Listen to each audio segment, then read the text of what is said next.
Hey dreamers, my name is Sophie, aka Tam, French with a Vietnamese background. Welcome to the Tam Show, where courage is key. By watching the interviews, you will learn what school doesn't teach you. I'll show you all the actual hard and real in-between process that shape it brave, inspiring entrepreneurs. You will know what to do to start and accomplish your idea or project. Get ready, guys.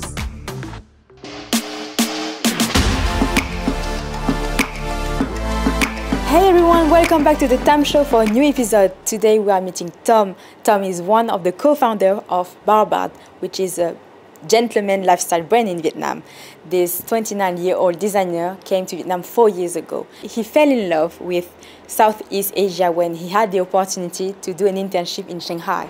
It didn't take him long to come back to Asia. He came to Vietnam with his best friend and business partner, Guido.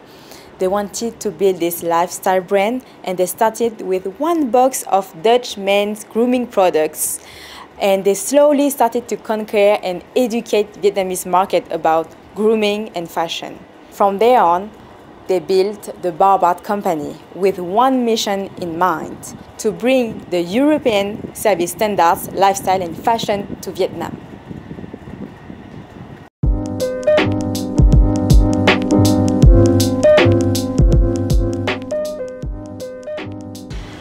Hi Tom, how are you today? I'm good. Hi Sophie. Welcome to the Tam Show. Thank you for having me. I'm really happy to be here with you and to do this interview. So I remember that we met like 1 year ago or something like that. Yes, yeah. I came to you because I was selling some like food products when I was working in a food distributor at the time. Yeah. So that's how we met. Yeah. And I was really impressed by this bar. I didn't know it was a barber shop at first, and the 20s was really nice because it's so original here, you know. So I would like to know more about the story and what inspired you to bring this Amsterdam atmosphere here in Vietnam that it's so hectic and crazy. Yeah. So it's like such a calm place and chic, you know. Thank you. So I feel that it really stands out compared to the other like normal bars, you know. Yeah. So can you tell me what inspired you to do that? What inspired us to do this? We wanted to create a place that is unique, and we wanted to bring a piece of Europe, where we're from. We wanted to bring an impression of that, a piece of that, and we wanted to bring that to Asia and here in Vietnam. We really think that there's a very strong design culture in Europe, and it can be very interesting to bring a part of that, a piece of that, and bring it here to Vietnam. Yeah. So you were used to, were you a barber before, or how No. did you have this idea exactly, you know? The idea that actually we have kind of rolled into this. Initially about 5 years ago, Guido, my business partner, and I, we were in Holland. And we knew we both traveled to Asia a few times before, and we really enjoyed the vibe and the culture. And so we said to each other, like, it would be very nice to see if we can move to Asia and start a company there. I'm not a barber. Guido is also not a barber. My background is design. Yeah. And Guido's background is hospitality management. Okay. But we both have a very big passion for lifestyle. For lifestyle, like taking care of yourself, grooming and exactly. That's really the European, you know, style. A little bit, yes. So you used to go in Amsterdam, in the Netherlands, sorry, like you used to go to barbershops a lot? Like, is it the culture that... I have to be honest, no. Not even. No, and also 5 years ago when we moved to Vietnam, the plan was not to start a barbershop. The plan was to start a gentleman's lifestyle brand.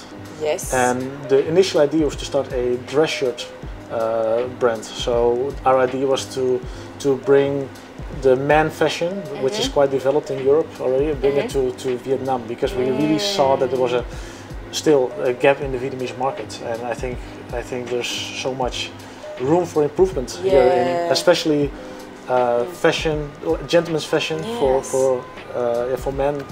I think that is still so underdeveloped. So yeah, it's so underdeveloped, and I think that it's more for women when we think about fashion, and men are a bit excluded from this market here, especially in developing countries, I guess. Yeah.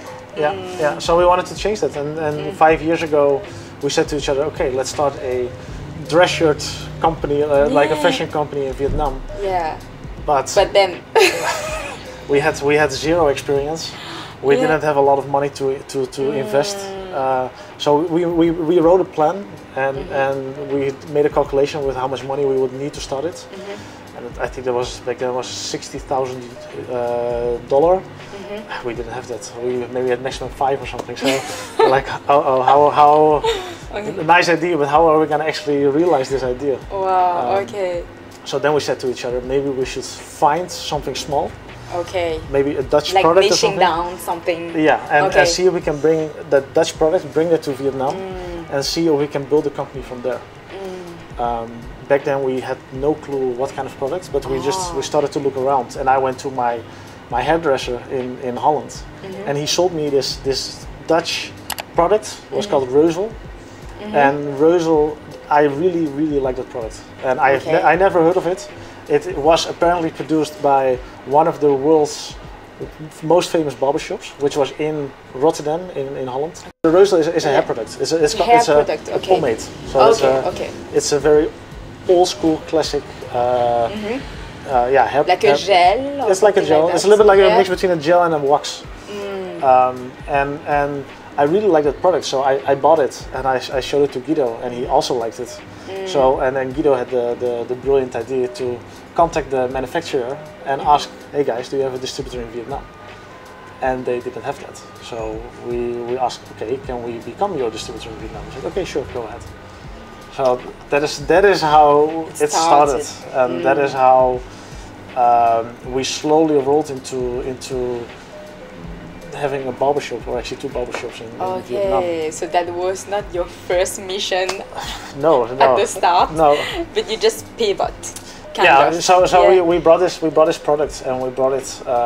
We started importing it, and we very quickly realized that this product had so much potential, and everyone, it was almost like gold in the barber industry and hairdresser industry. Everyone wanted to sell that product. So even we were still back in Holland. We just had a deal with like, okay, we can become your distributor. And I think within 2 weeks after, the first orders came in, and wow. We were still back in Holland, and we're like, uh-oh, how are we gonna do that? Because people were already ordering from us, and they're like, uh-oh. So we had to Guido quit his job in Holland on the spot, and amazing. Moved here to Vietnam. Okay. And within 3 or 4 months, we set up the distribution channel, and from there we started to distribute those products. Okay. And what we figured out then is that we got a very unique insight in the barber industry in Vietnam, and we saw that there were a few things lacking. There was no barber education, so the level of barbering was below average. There were barely any hygiene standards, and also no service standards. So when we realized that, that's where we saw an opportunity, and thought like, okay, let's develop a barbershop concept with European trained barbers. So we got actually barbers from Holland, brought them here, did a 6 months, set up a 6 months training course, which the barbers first had to do, and then only after 6 months we decided to open the first barbershop with proper hygiene standards, proper service standards, and actually barbers that are actually trained. We looked for passionate guys that had a passion for barbering, but had no experience yet. Okay, so that's giving the opportunity to everyone. Exactly. And what we did is I think we had 50 applicants, and from the 50 we selected the 5 most promising and the 5 most passionate guys. And we got a barber from Holland, the barber that actually sold me that hair product 5 years ago. We dragged him here to Vietnam, and he set up the first official barber education in Vietnam. Wow. And that took about 5 to 6 months. And only after they finished that, that's when we could open the first real barbershop in Vietnam. How was it to manage some Vietnamese? You didn't have any experience in that, right? No. So how is it? It was challenging at times, but a very nice and fun challenge. Yeah. In the beginning, we didn't have, because we didn't have any experience in managing Vietnamese students or guys. That took some time to get used to it, but quite quickly we figured it out, and I think we have a very nice team standing. Did they need to speak good English, or it didn't matter? It didn't matter that much, but funny enough, first generation, the 5 most passionate guys were also the 5 that could speak English. Oh, okay. So, and now it is actually a requirement, because that was also one of the issues that we saw, mostly for foreigners. When they went to a barbershop, there's a language barrier. So quite often, because you couldn't communicate well enough, the result was not what people expected. And then it's quite high-end here, so it's important to be able to speak also English, I guess. People expect it from us. And they expect it. So it's like... So nowadays it's a requirement. Like it's an expectation, it's mandatory. Why did you partner with your best friend? Like, how were you not afraid to like get into arguments sometimes, and how did you reconcile if you had any argument? Well, we do argue, but in a very healthy way. So we respect each other more than well enough to respect each other's point of view, and we are not afraid to defend our own point of view. But in the same time, we're also not afraid to say like, okay, let's go do it your way. And I think especially because we are 2 very different people, but we have the same mindset, same vision. That really helps, because there are a lot of things that he is just much better at than I am. So whenever it is in his jurisdiction, then he usually can take the lead in it, and the other way around. Do you have an example of a hard situation that you had with him and you had to deal with that in a like good way, but like it was a bit tense? It's never tense. It's never tense? No. Oh my gosh, how come? I don't know, we are a very good team together. I think we both got very lucky with starting this together. I hear so many stories about best friends doing business together, and then it's just over with them, you know. When we started this, we got warned from by a lot of people, like, be careful, because this can cost you friendship. And luckily for us, it only got much stronger than we started. Is it your first business? Because you are very young, 29, right? Yeah. Is it your first business, or you had already one? No, I started, I think, my first business when I was 15. I had a web development and design company. You were 15 and you started the business at 15, or it was an internship? No, I started my own business at 15. Really? Yeah. Alone? Yeah. Okay, so that's why you have so much confidence, right? Well, I don't know. Okay. My dad is an entrepreneur. So from when I was a kid, I grew up in that company, and my dad has always been very open in the way he ran the business. So I think from when I was a kid, I already learned a lot about how to do business and taking opportunities and he also stimulated me when I was 15 to say like, okay, I think you should start your own business. Okay, but you were studying at the same time, or you quit? I mean, you were studying, right? I was studying, yes. Yeah. I did that till actually after I started this company. So were you the one that built House of Barbaard website then? Yeah. That's really nice. Although finally, after 4 years, I found a very good web developer to work next to me, and now he will take over all the web development. Because what I did notice that in the last 4 years that the company is growing bigger and bigger and bigger, and I'm getting more and more responsibilities, and I just don't have enough time to properly maintain the online environment. Yes. Yeah. Talking about like searching for people to work with you, Yeah. how do you find the people? How can you give your trust? Because it's your baby, right? House of Barbaard is like your baby. Yeah. And how can you just trust someone and give them responsibilities? Are you stressed about that? Are you picky? How do you deal with that? Well, we were very picky. Sometimes maybe a little bit too much. But I also do think that's good, because then you push for quality. And it is sometimes difficult to find people to work with you that have the same mindset and the same feeling for quality. What's the quality that you want to see in the person? I want to see motivation, dedication, and for us most importantly is the eye for detail. Because that is what we think is missing a lot in Vietnam, and that's also what we are struggling most when we transfer responsibilities to somebody else. Yes. Then it really takes time for them to train their eye for detail. That can take 3-4 years for them to really develop that, and some people don't develop that at all. Yes. Because you really need to be able to step into a room and look around you and spot all the things that are not right, for example. And that needs to be a routine. Do you test them? Yes. Or not? Yeah. Because we want them to see all the small details that are not right. And that is also why we got quite often complimented on. A lot of people said, "Wow, you guys, the details are right. You guys really nailed down all the details." And, yeah, nice. Did you have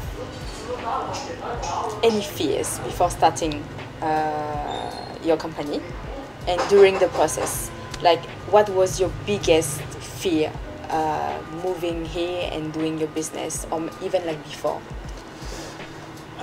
What was your biggest struggle, or in terms of our biggest struggle has always been, is financing, because we are not per se from a very, very wealthy background. So we started with only, I think, 5,000 euros or something like that. Both of you, including? Yeah, combined together.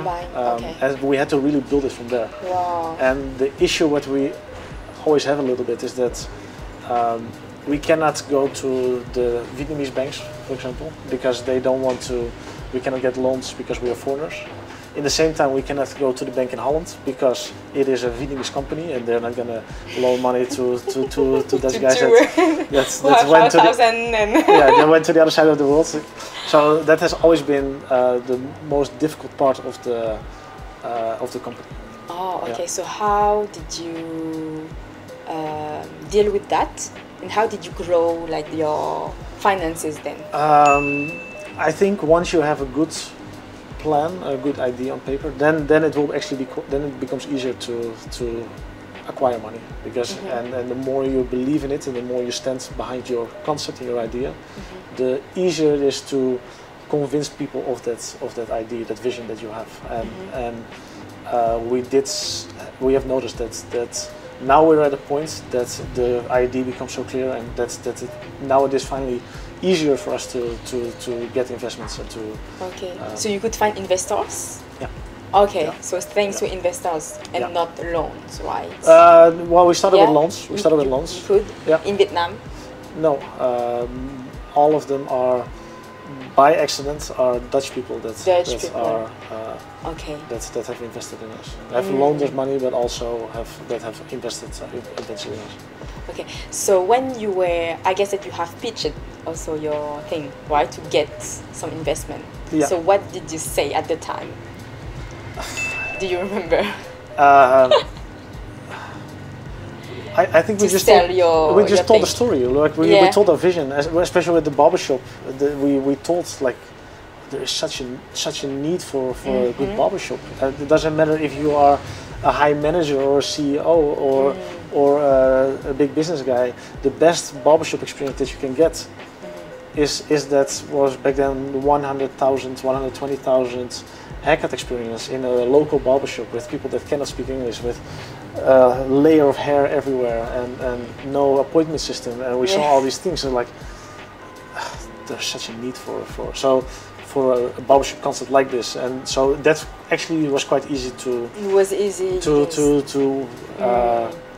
sell this idea. Yeah, because there was such a big need actually in the market that it was so natural for you to say that and to be like, okay. Yeah, but then you still need to find. Then of course you still need to find the right person. And that took some time, but at the same time, it took some time, but also not, because I think we had the idea. Once you start to reach out and you say like, okay, we're looking for investments, then there are always people that know people that with money and that want to invest. Or I think that you are a really good example, because you only had like 5,000 euros, right, to start, and 2 people. So I really want to, through your story, to encourage like entrepreneurs or students that are watching us. And I would like to ask you then, where did you find those people to invest in? How did you find the events or the people? How did you become resourceful? I don't know. I think networking is super important. Although we don't really go to network events. Well, maybe not enough, but it is just it is connections via connections. It is people that know people, and then you try to meet up with them, and then you tell the idea, and to be honest, once we had the first barbershop, then it became much easier. Because what we didn't realize before we opened the barbershop is that because we are in this upper segment, the interesting people, they will come to you, because we didn't have to come to them anymore. Every day we could just sit in the barbershop and we could network with. We have such an interesting range of guests coming here, from CEOs to general managers to business owners to government people. It's a very interesting mix of people. And it was more Vietnamese people or foreign? More foreign. More foreign first? More, yeah. Oh, okay. So because you are in the high-end segment, people were more looking for something like this, and then you appeared in the research, I think. And so that's nice. Yeah, and what also a very nice thing is that hair keeps on growing. So you have every month or so you have the same people are coming back, and that also brings a very nice opportunity to build a connection with the people that come here. I know that you look very confident and but if you could say something that you were maybe afraid to overcome, like I don't know, were you self-conscious about something, a fear that you had since your childhood, something that marked you and that you had to, overcome to be the person who you are, basically? What a question. Take your time. Well, I don't per se have fears, but there are just some things I don't really enjoy that much. For example, networking, that is not... I'm a confident guy, but at the same time, networking, walking towards to people you don't know and pitch your idea or or introduce yourself, I don't know. That's just that for me. That's why Guido and I make such a good team, because Guido is like a fish in the water. Okay, so Guido was the one searching for the investors and more like the social butterfly, kind of. Yes. Okay, so you were complementary. Exactly. Yeah. Exactly. Yeah. Okay. So that's the only thing you can think of. Or are you hoping for more? Just to dig more, No, I think that is. I think some other fears I used to have. Most of them I overcame because of dancing. I used to dance quite high. I did European and World Championships. What kind of dance? It's Latin formation dancing. It's not very well known, but it is. Okay. It is, I'll research. It's you dance with 16 people in one team, and you do a routine of 6 minutes.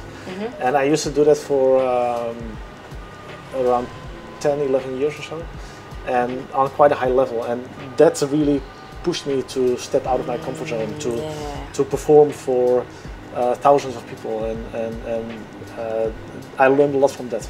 Wow. Okay. Yeah. So that is why I overcome a lot of fear already about fear of failing, and I learned a lot from that. So you had this fear of failing. Yeah.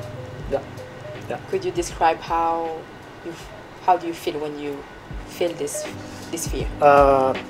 I feel very uncomfortable when I do something that feels as failing. And for example, I don't like to do things if I know I'm not good at it. So that's. You want to be sure you are the first, kind of. Not per se the first, but before I do something, I make sure that I know what I'm doing in public and. Only in public. I mean, it's more about because there are people around that watching you. Is that what you mean? Or it's like only also when you are just on your own doing your thing? No, then when I'm on my own doing my own thing, that's fine.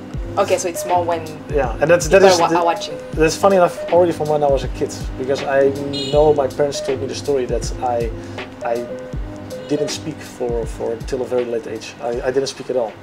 And until what age do you know? I don't remember. But what is late? You know, is it 5? Is it 9? No. I mean, not that late. Okay, no. That's why I'm asking. No, I think I don't know. What age do you usually start speaking? Like I don't know. Maybe 2, 3.